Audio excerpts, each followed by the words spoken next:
Hello, everybody. It's Demon Mist. I'm going to take this apart. I'm pretty sure it's a nebulizer, although it doesn't actually say. It just says that it is a respiratory equipment, like that's where it came from, and it has some notes on there about making sure you clean it so you don't get sick. But I recognize this attachment and even this filter. There's the filter. And they usually have inside of them, because I took one apart once before, they have a pump, an air pump, which is kind of cool. I don't know what I would do with it. Frankly, it's in the best position ever right now to pump air. So when I take it apart, it's gonna not be as good at that, but that's okay because I don't care about that. I want to take it apart. So here we go. We have one visible screw, two visible screws. I like to. Yep, there's an invisible screw. Tricky. Okay, it's not a screw. And sometimes screws are underneath the foot pads. Let's see if that's the case here. If you like taking things apart, what do you like to take apart? What do you do? Where do you get your stuff? Do you like to take things apart destructively? Because that is pretty fun. That's how I used to take everything apart. So a little bit about me, since there's nothing to do here but talk. I've been making stuff since I can't even remember, forever. But even before that, my interest was in destroying things. Like when I was a kid, I broke pretty much everything I ever had because I wanted to know how they were put together. I wanted to know how strong they were, you know? And that was the best way that I knew how, was to take things apart. And so I still really enjoy it. It's kind of like being a kid again when I do this. It's very therapeutic also. I highly recommend it. This was $5? $5 for a cheap evening of entertainment. Totally worth it. 100%. Now, this thing is still stuck pretty hard. I suspect there is a screw under one of these. Yup. Called it. I know your tricks, electronics. I do try and use the things I take apart, like use parts from them.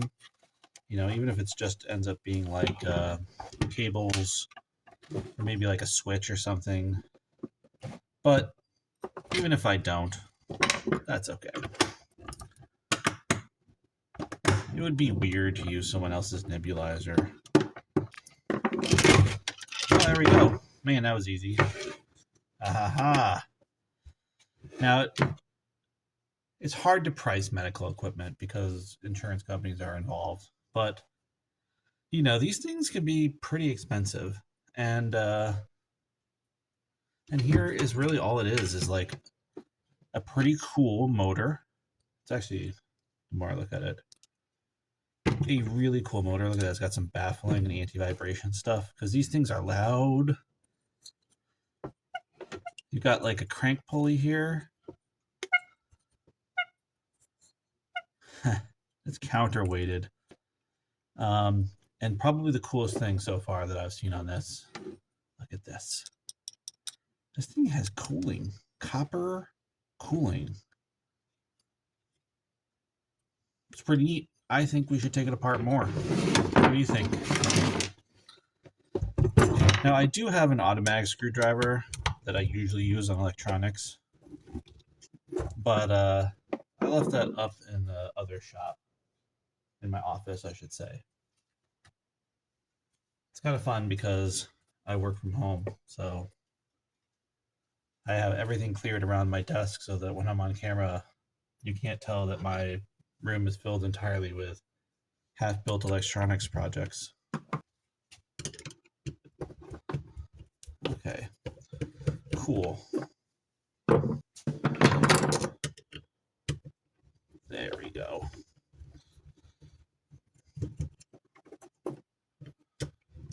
pumps are very interesting because they really have to have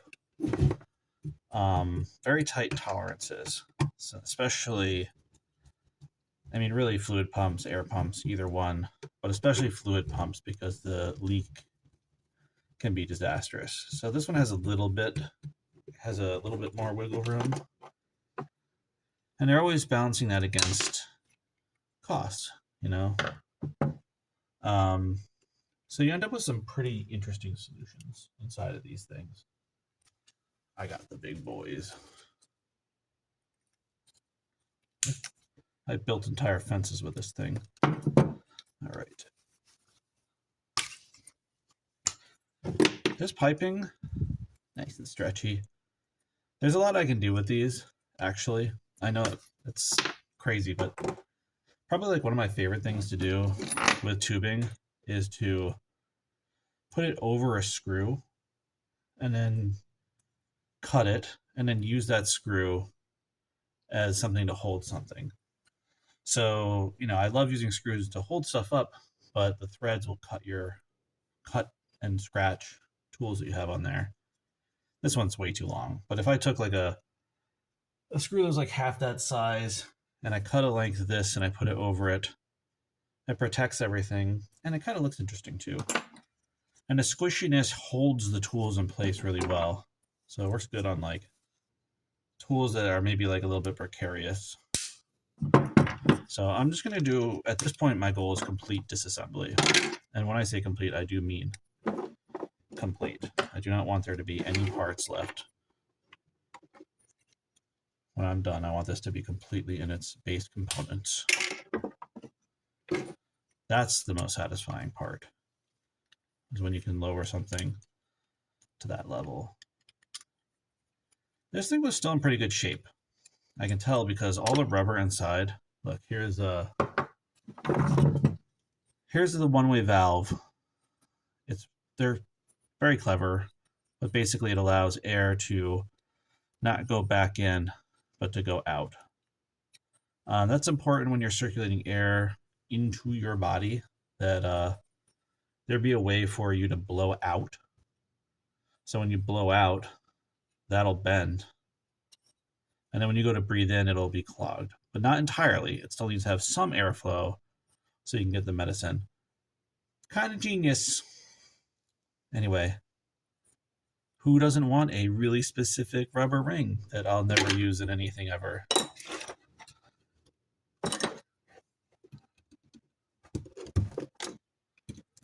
These wired clips, I mean, this is beautiful. Look at this thing. Who could ask for a better switch? First of all, I love these switches. Probably the most confusing one I've ever seen without a 1 and a 0, but I guess the 1 and the 0 is not as universal as you'd think. And I would assume that what they're trying to communicate here is that inside means it's on and that outside means it's off.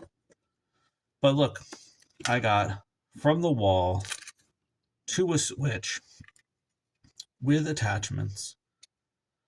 You can use this on any project. Any like larger project, like maybe when I'm done with my my air quality sensor gun thing, maybe this will be the one I use. Obviously, I'll have to step down the power between here and here, but that's very doable. A lot of these blades are press fit, and sometimes they're on there real good. Let's see if I can get it off. Yep. Now we're getting to the interesting stuff. So one of my rules about buying used stuff is it has to be heavy. And the reason for that is because heavy stuff is good stuff. That's where the interesting components are. You know, some of these plastic parts, they're cleverly designed, but in the end of the day, they're crappy plastic and rubber. And there's no substitute for good, high quality steel. Man, not one of these is the right one.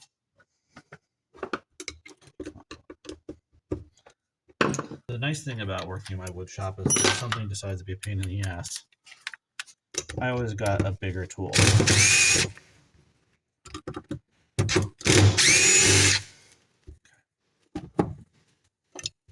I always like these kinds of screws. Always save your hardware. Always save your hardware. And keep it together in one place. Like, where did you get it from? It should be with its friends. Because there's going to be fittings and stuff that are unique to that. And where possible, this is probably obvious to you guys, but where possible, put the parts back together. This is a really interesting nut. It's got this stop on it to prevent it from getting undone, and a split washer all together. That's the complete bolt. So next time I need something with a bolt, I don't have to fish around for the nut and all that stuff. Okay, we got this one too. I can feel the grease on it. That's right, I smelled it. I think it's lithium, but I'm not sure. Oh man, so tolerances, right? We were talking about tolerances.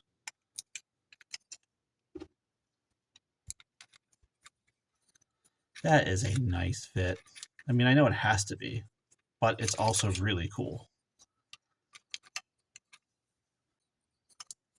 Non-destructively, I'd have to take this pressed fitting off and the one underneath it off. They might come off as a pair.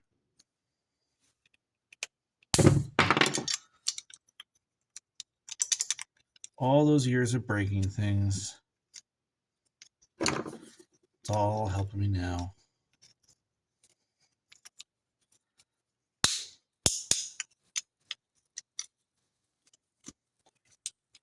I've said it before in my other videos, but I typically don't keep the plastic unless it's highly specialized. And I don't intend to here, so I'm okay with breaking this. Have you met my friend Leverage? When you're taking something apart, a bigger wrench, it doesn't seem like inherently it should be better, but because the arm is longer, the lever arm is longer, and it is a lot easier to break something.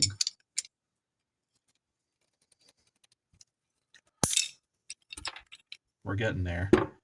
We just got to whittle our way down.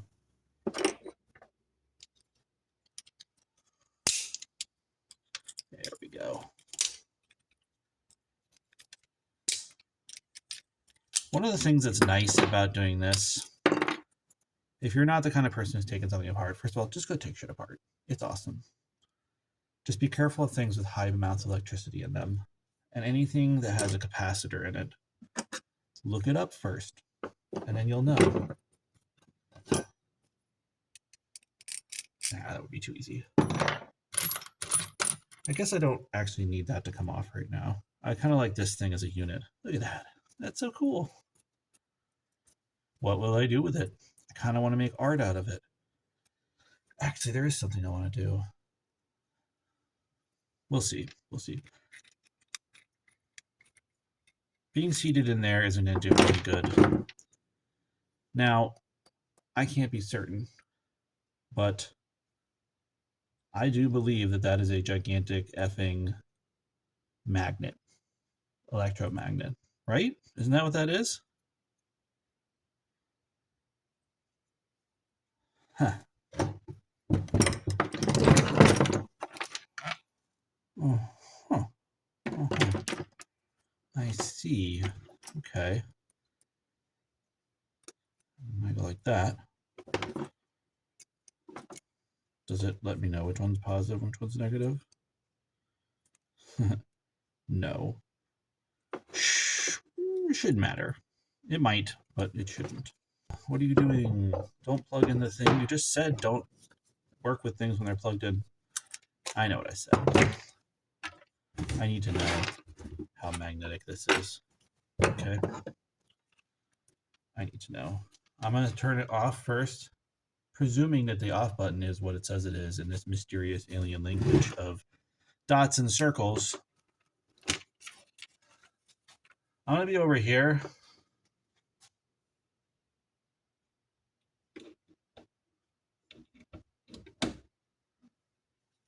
Okay. Nothing bad has happened, so that's a great start, actually. Oh, we can hear it. Yeah, dude. That is an electromagnet. One that has a very interesting oscillation pattern. That they're clearly using it as part of the pumping mechanism. Instead of a continuous pumping, you kind of have like a regular one because the air from this thing needs to go into a container of liquid and then be vibrated very quickly in order to particleize. It's not using heat. That is so cool. Okay, guys, what would you do with this electromagnet? If you had this electromagnet, what would you do? You can feel this the metal vibrating as it gets closer. So it's not just vibrating when it's touching it, but I can feel it in the air, which proves that this vibration is intentional. This is in the magnetic field. It is designed this way. Very interesting. I think this is worth looking at under the heat camera because I suspect, I mean, we have all this cooling here, right? Is it just to cool where this comes into very basic contact with that? And really it shouldn't come in contact with it at all. It's the whole point of magnetic um, motors. But I suspect it's all the power running through this. All right, so now we're going to try and see if this thing heats up. It is another day. This thing is cold and has not been turned on because I wanted it to be at room temperature before I did anything. So I'm just going to turn it on and we're going to watch what happens. So just to... It is on, all right. All right, we're just going to leave that there. That lives there now.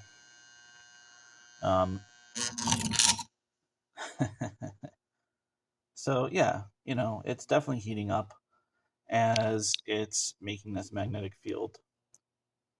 And that doesn't surprise me. There's a lot of electricity flowing through this thing. Also, look at how cool the reflection of that infrared heat off the screwdriver is onto that shiny metal. So anyway, thank you very much for watching. Goodbye.